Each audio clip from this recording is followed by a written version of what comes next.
Lep pozdrav še iz komentatorskega mesta, iz deževne Ljubljane, kjer sicer ekipi še nista pritekli na igrišče, bosta pa to storili zagotovo vsak hip.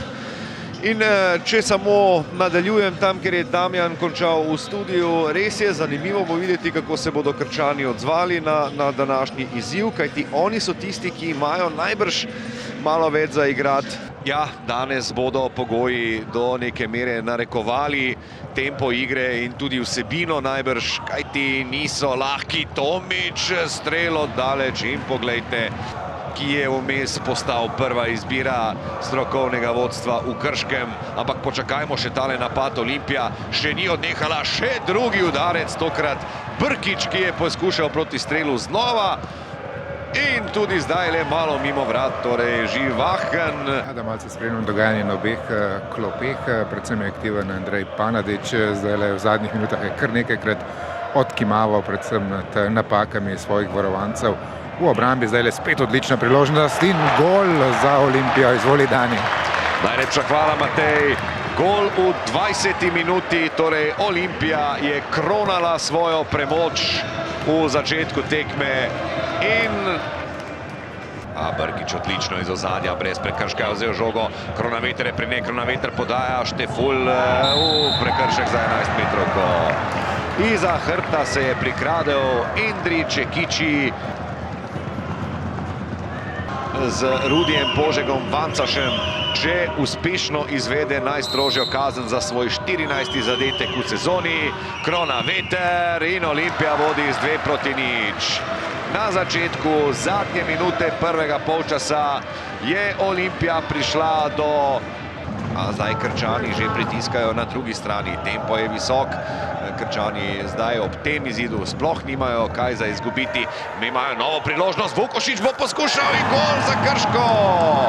Na izteku 50. minute so Krčani zabili gol Olimpiji v Ljubljani in zdaj je seveda vse drugače za preostanek polčasa, to pa je praktično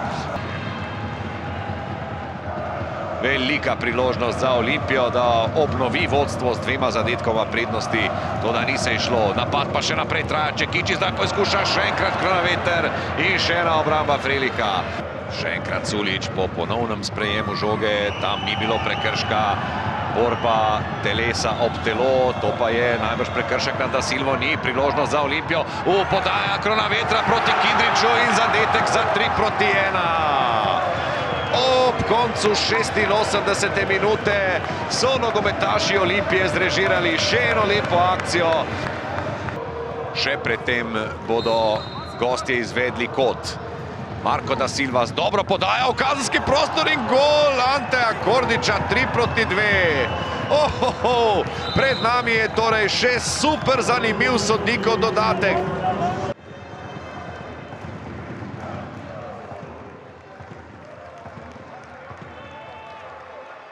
Res je, čeprav 4 tekme v nizu zmagati je težko na domačem terenu. Vedeli smo, da bo težka tekma, to sem tudi med tednom opozarjal in to se je tudi zgodilo. Ja, imamo stalno probleme, nekako v prvem polčasu dominiramo, potem se pojavljajo v drugom polčasu pace. Ali reći malo nervoze u svemu ovome normalno, jer nije dovoljno uvijek samo lijepo igrati, treba nekad i bodove skupljati. Bez obzira što smo igrali ovdje u Ljubljani na Stožicama, žao mi je jer imam osjećaj da smo bili jako blizu ovaj puta i smatram da su neke odluke bile ipak malo na stranu. Bez obzira što ja inače ne komentiram to, ali kad se sjetim malo samo penala, mislim da bi trebalo dobro pogledati da li je bio ili nije bio.